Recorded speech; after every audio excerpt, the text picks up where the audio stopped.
요한이 전한 거룩한 복음입니다. 그때 빌라도가 예수님께 당신이 유다인들의 임금이요? 하고 물었다. 예수님께서는 그것은 네 생각으로 하는 말이냐?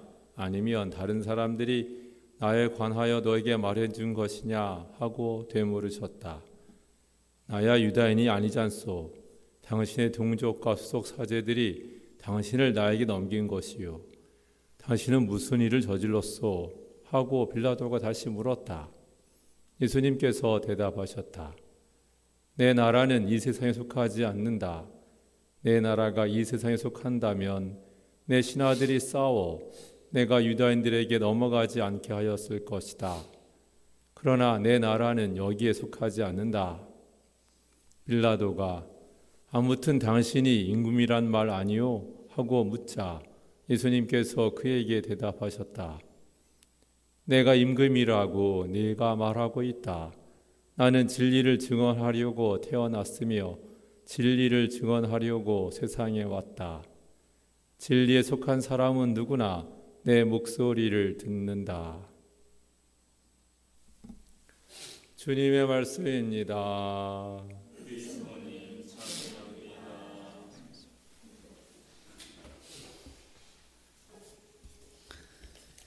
찬미 예수님, 오늘 연중 우리 마지막 주간을 보내고 있습니다. 오늘의 임금이신 우리 주 예수 그리스도의 왕대축일입니다.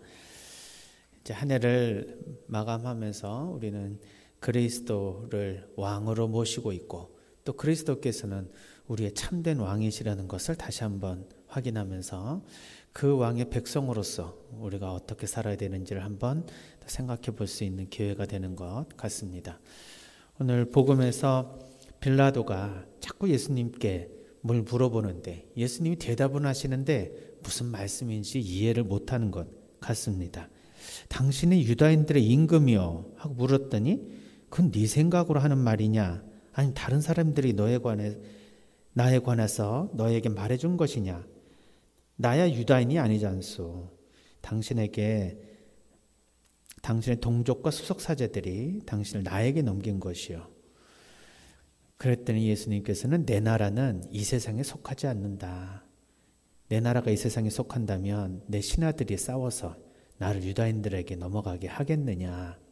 그러니까 아무튼 당신이 임금이란 말이요 하고 계속 따져 묻습니다. 그러니까 빌라도가 생각하는 임금과 예수님께서 말씀하시는 당신 자신이 누구라고 하는 것에 대한 이야기가 항상 무슨 선문답하듯이 대화가 안 되는 것 같은 느낌이 드는데 마지막에 예수님께서 나는 진리를 증언하려고 태어났으며 진리를 증언하려고 세상에 온 사람이다. 그 진리에 속한 사람은 누구나 내 목소리를 듣는다.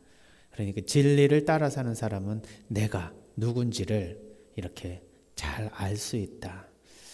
그러니 빌라도나 다른 사람들은 예수님이 왕이다 아니다 이러한 얘기를 가지고 올바로 이해하기가 되게 어렵다. 무슨 말을 할 수 있을까 이런 말씀인 것 같습니다. 우리가 이제 예수님 왕이라고 이렇게 얘기하지만 이때의 왕은 우리가 지금 경험하고 있는 이 세상에서의 이런 통치자의 왕의 개념이 아니라는 말씀으로 이해해 볼 수 있습니다. 또한 그 왕이 계시는 하느님 나라, 그 나라는 우리가 알고 있는 이런 국가라는 개념과는 좀 다른 개념이다. 이렇게 생각해 볼 수 있습니다. 그래서 오늘 하느님 나라 그리고 그 나라의 통치자이신 왕이신 예수님 그리고 그 나라의 백성인 우리 도대체 어떤 의미로 우리가 좀 알아들어야 되는가 이런 묵상을 해보면서 조금 더 이제 1차적인 어떤 하느님 나라에 대한 개념을 좀 신학적으로 조금 더 깊이 있게 생각해 보고 싶습니다. 물론 더 깊이 들어가면 이해하기 되게 어려운 개념일 수도 있어서 이 원주 교구장이신 조규만 바실리오 주교님의 그 논문이 이제 가톨릭 대학 출판부에서 출판을 했죠. 하느님 나라라고 하는 그 논문인데 하느님 나라의 개념에 대해서 신학적 고찰을 한 논문입니다. 그 논문을 보시면 하느님 나라가 신학적으로 어떤 개념인지를 조금 더 깊이 있게 이해하실 수 있지 않나 생각이 듭니다. 그거를 이제 뭐 읽어보실 수도 있지만 이제 저는 이러한 여러 가지 신학적 고찰 안에서 하나 이렇게 소개를 해드릴까 합니다. 하느님 나라는 언뜻 보면 이런 장소적인 개념으로 생각이 들었습니다. 그래서 이 세상을 사는 우리가 죽어서 다시 저 구름 너머에 있는 하느님 나라와 같은 그런 장소로 넘어가는 것처럼 생각을 했었죠. 근데 실제로 하느님 나라는 그런 장소 개념도 포함하고 있는 상태 개념으로 이해가 될 수 있습니다. 장소 개념이 아니라 상태 개념이라는 게 무엇일까요? 예를 들면은 우리가 사는 집은 장소라고 볼 수 있습니다. 그러나 그 집에 가족들이 함께 살아가면서 가정을 꾸릴 때 그 가정은 상태 개념이라고 볼 수 있죠. 집은 있어도 가정은 없을 수 있습니다. 따라서 훨씬 더 본질적인 개념으로서 상태 개념은 장소 개념을 넘어서는 개념입니다. 그런데 더더군다나 이런 상태 개념으로서의 하느님 나라는 여기 있다, 저기 있다 이렇게 말할 수 없다 하는 것입니다. 물론 장소가 아니니까 이곳 저곳에 있다라고 말하기가 어렵죠. 그것은 결국 발생하는 것이다 이렇게 볼 수 있습니다. 하느님 나라가 발생한다, 생겨난다 이건 또 무슨 말입니까? 따라서 저는 그냥 하느님 나라는 불이 나는 것과 같은 상태로 우리가 표현해 볼 수 있지 않을까 이런 생각을 했습니다. 불은 존재하는 것입니까? 존재하지 않는 것입니까? 갑자기 어려운 질문이 됐습니다. 불이 어디 있습니까? 불은 사방에 있습니다. 그러나 아직 불이 일어날 수 있는 세 가지 조건을 만족시키지 못하니 우리가 느끼는 불의 형태로 아직은 우리 앞에 존재하지 않는 것이죠. 하지만 이미 그 불이 일어날 모든 상황은 지금 여기에서 우리가 체험하고 있습니다. 세 가지가 하나로 통합되지 않았기 때문에 불이 일어나고 있지는 않지만 충분히 일어날 수 있는 모든 가능성이 존재하고 있는 거죠. 불이 일어나기 위한 3대 조건이 뭡니까? 과학 시간에서 배운 일단 탈물질이 있어야 됩니다. 탈물질. 그러니까 뭐 나무나 종이처럼 그것을 태워서 불을 일으킬 수 있는 그런 물체가 있어야 되는 것이죠. 두 번째는 공기가 필요합니다. 더 정확히 말하면 공기 속에 있는 산소 원자가 필요합니다. 그 산소가 있어야 불이 일어날 수 있는 조건이 되지만 나머지 하나가 채워지지 않으면 불은 일어나지 않습니다. 그 하나가 무엇일까요? 온도 맞습니다. 발화점을 넘어설 수 있는 뜨거운 마찰열이든지 어떻든 간에 그 물체의 열이 가해져서 불이 일어날 수 있는 조건이 되어야만 드디어 불이 발화됩니다. 소화라고 하는 것, 불을 끈다는 것은 이 세 가지 중에 하나만 없어지면 곧바로 소화가 되는 것이죠. 이 세 가지가 함께 있어야만 불이 일어납니다. 그래서 예전에는 이제 나뭇가지를 비빈다든지 부싯돌로 강한 열을 내서 그 발화점을 이제 일으켜서 불을 내게 되었죠.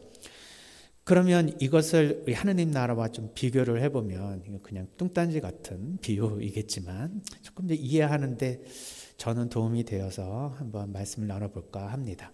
탈물질이라는 것은 무엇일까? 하느님 나라를 구성하는 사람들일 것입니다. 즉, 온 나라의 백성을 의미하지 않을까? 즉, 한 나라라고 하는데 거기에 왕도 있다고 하는데 백성이 없으면 그게 무슨 나라입니까? 왕은 있는데 백성이 없는 나라가 있습니까? 그러니 하느님 나라에는 하느님 나라를 구성하고 있는 그 백성들이 있을 겁니다. 아마 우리들 하느님을 따르는 우리 신자분들이 하느님 나라의 백성들이겠죠. 그러면 공기 중에 있는 산소는 하느님의 은총일 것입니다. 즉 왕의 은혜를 통해서 한 나라가 잘 다스려진다면 그러한 산소 같은 그런 은총을 항상 받고 있는 우리들은 하느님 통치 아래서 산소를 늘 제공받고 있다. 그런데 그럼에도 불구하고 하느님 나라가 발생하지 않는다면 무엇이 없어서 그런가? 이 온도에 해당하는 게 뭘까요? 온도는 어떻게 만들어집니까? 원자들, 분자들이 빠른 움직임을 통해서 열을 낼 때 드디어 온도가 올라가는 것처럼 우리들이 그냥 가만히 있는 것이 아니라 무엇인가 움직임을 통해서 열을 발산해야만 한다. 그 움직임이 무엇일까? 즉 신앙의 실천, 사랑의 행동일 것입니다. 그러니까 사랑이 충만해서 뜨거워져야 불이 드디어 일어날 것이고 하느님 나라가 발생한다. 하느님 나라는 꽉 차 있는 가능태로 존재하지만 구체적으로 현실태로 이 세 가지가 함께 조화를 이룰 때 일어나는 불처럼 우리가 체험을 하게 된다.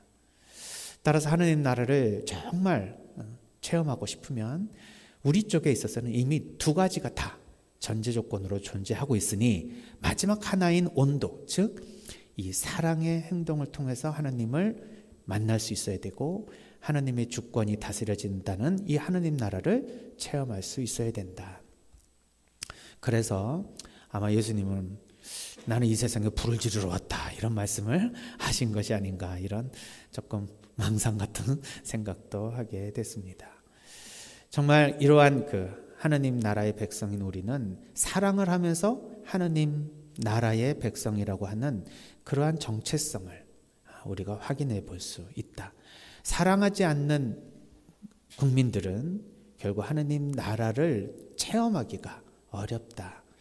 그 안에서 왕이신 예수 그리스도는 우리가 서로 사랑할 수 있도록 계속해서 산소를 공급해 주시며 우리를 은총으로 돌보아 주시는 분, 바로 그분이 우리 그리스도 진정한 왕이십니다. 그런데 그런 왕을 빌라도가 이해를 하겠습니까? 자신들이 생각하고 있는 그런 통치자로서의 왕만 생각할 때 그런 상태 개념으로서의 하나님 나라에 진정 우리가 사랑할 수 있게끔 도와주시는 그런 은총으로서의 왕의 통치를 알 수가 없었을 것입니다. 그래서 우리는 세상에 있으면서도 세상에 속해 있지 않는 이 하나님의 나라 건설을 위해서 우리가 최선을 다해 살아가야 되겠다라는 그런 마음을 한 해를 마무리하면서 이 시간에 다시 한번 묵상해보는 시간이었으면 좋겠습니다. 다음 주부터는 예수님을 기다리는 그런 대림절이 시작이 되는데 새로운 전래주간을 맞이하는 바로 그 전주 우리는 얼마나 하나님 나라 건설을 위해서 노력하고 있는가? 정말 하나님 나라를 전하는 선교라는 것은 이 교회를 전하고 교리를 전하는 것보다도 훨씬 더 근원적인 하나님 사랑을 체험하도록 다른 사람들에게 그 나라의 그 모습을 체험할 수 있게 해주는 것이 진정한 선교, 또 본질적인 선교가 아닌가 이런 생각도 했습니다.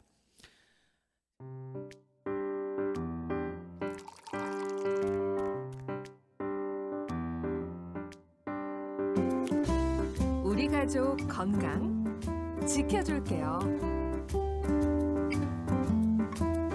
공부하느라 바쁜 우리 아들도, 혈압 높은 우리 아버님도, 다이어트 중인 우리 딸도, 숙취로 고생하는 우리 남편도, 아토피 걱정되는 우리 막둥이도,